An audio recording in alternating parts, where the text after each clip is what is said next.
En esta clase revisaremos a una molécula muy importante como es el agua. Recordaremos sus características, su estructura y sus propiedades. Una de las principales características es que la mayor parte de los organismos está formado por agua. Y si tomamos en consideración a los tejidos humanos, por ejemplo, esta composición puede variar entre el 20 hasta el 85% más o menos. Por ejemplo, en el caso de los huesos tienen poco contenido de agua, un 20% aproximadamente. En el caso de los tejidos, el sistema nervioso, las neuronas, su porcentaje de agua es mucho mayor, mientras que existen en la naturaleza otros seres vivos cuya composición de agua es mucho mayor al que hemos mencionado, como por ejemplo las medusas. Su contenido de agua puede llegar alrededor del 90-95%. Por otro lado, a través de la fotosíntesis, el agua va a ser la fuente de oxígeno que está contenida en el aire y los átomos de hidrógeno van a formar parte, van a incorporarse a unas moléculas orgánicas como por ejemplo a los carbohidratos, a los lípidos e inclusive a las proteínas. Además, el agua no solo es importante dentro de los organismos, sino que influye en los principales factores ambientales donde se desarrollan los seres vivos. De esa manera puede existir vida en los mares, en los ríos o en los lagos y lagunas. Las propiedades físicas y químicas que vamos a revisar han permitido que los seres vivos puedan aparecer en nuestro planeta y además evolucionar. Recordamos que el agua es una molécula que está formada por dos átomos de hidrógeno y un átomo de oxígeno, pero lo particular de la disposición de los átomos es que los átomos de hidrógeno no están de manera opuesta uno al otro, sino dispuestos formando un ángulo de 104,5 grados. Esta disposición va a permitir que la molécula del agua desarrolle ciertas características, ciertas propiedades que son fundamentales para el establecimiento de la vida en nuestro planeta. El agua es considerada una molécula bipolar, ¿y esto debido a qué? Veamos en ese esquema. Los átomos de hidrógeno tienen una carga positiva, por lo tanto en la molécula del agua vamos a tener dos cargas positivas brindadas por los átomos de hidrógeno. Además, el oxígeno tiene dos cargas negativas. Entonces, ¿qué vamos a encontrar en una molécula de agua? Por un lado, las cargas positivas y por el otro lado, las cargas negativas. Es la razón por la cual la molécula del agua se considera bipolar. Y esa polaridad permite que el agua pueda unirse a otra molécula de agua o a otras moléculas diferentes a partir de un enlace conocido como enlace de hidrógeno o puente de hidrógeno, ya que en este participa un hidrógeno de la molécula del agua. Veamos en este esquema cómo una molécula de agua se une a otras moléculas de agua. Recordamos que los hidrógenos tienen carga positiva y el oxígeno carga negativa.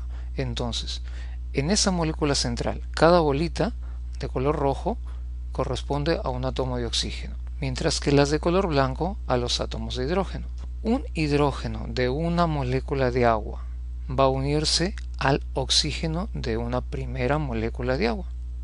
El siguiente hidrógeno de la molécula inicial de agua va a unirse a otro átomo de oxígeno de una segunda molécula de agua. Ya tenemos cubiertas las cargas positivas. Veamos con las cargas negativas. El oxígeno tiene dos. Una de sus cargas negativas va a unirse con una carga positiva. ¿De quién? De un hidrógeno de una tercera molécula de agua. Y la segunda carga negativa del oxígeno va a estar unida a una carga positiva de un hidrógeno de una cuarta molécula de agua. Como vemos, en todos estos enlaces o puentes de hidrógeno van a participar átomos de hidrógeno, es decir, una molécula de agua puede unirse a su vez con otras 4 moléculas de agua, formando una red muy estable, dándole las características muy importantes que revisaremos en un instante. Cuando las moléculas del agua están en estado sólido y unidas, como hemos mencionado, por puentes de hidrógeno, van a estar dispuestas de tal manera que adoptan una forma geométrica muy semejante a la de un diamante. Si este hielo o agua en estado sólido lo sometemos a calentamiento por encima del punto de fusión, es decir, por encima del punto de congelación del agua que es 0 grados, ¿qué va a ocurrir con estas moléculas? Los enlaces se van a desordenar, la estructura va a romperse y las moléculas de agua aunque algunas van a quedar unidas por esos enlaces de hidrógeno, hay otras que no, y al no estar unidas se van a acercar mucho más, y las mismas moléculas que estaban en estado sólido, ahora en estado líquido se van a acercar más y van a tener una forma más compacta, es decir, van a ocupar menos espacio, como vemos en ese esquema. En otras palabras, el agua en estado líquido es más densa que el agua en estado sólido, tanto así que la densidad del agua, la mayor densidad del agua, se obtiene a los 4 grados centígrados. Valores mayores a 4 o menores a 4 grados centígrados van a rendir densidades ligeramente menores que esta, pero que son muy importantes para que ocurran ciertos fenómenos que paso a describir. Por ejemplo, si tenemos unos cubos de hielo y lo colocamos en un vaso con agua, los cubos de hielo van a flotar. ¿Por qué? Porque el agua, como es más densa, va a ir al fondo, y el hielo, que es menos denso, va a ir hacia la superficie. O hagamos un experimento. Si colocamos una botella con agua en un congelador, las moléculas del agua, al solidificarse, van a separarse, van a ocupar un mayor espacio, como vemos en ese esquema. Por lo tanto, esa botella, ahora con agua en estado sólido, es decir, con hielo, va a estallar debido a esta característica. La estructura del agua y las características que hemos revisado permiten que se presenten ciertas propiedades físicas y químicas que a su vez contribuyen que el agua permita la adaptabilidad de nuestro planeta para la vida.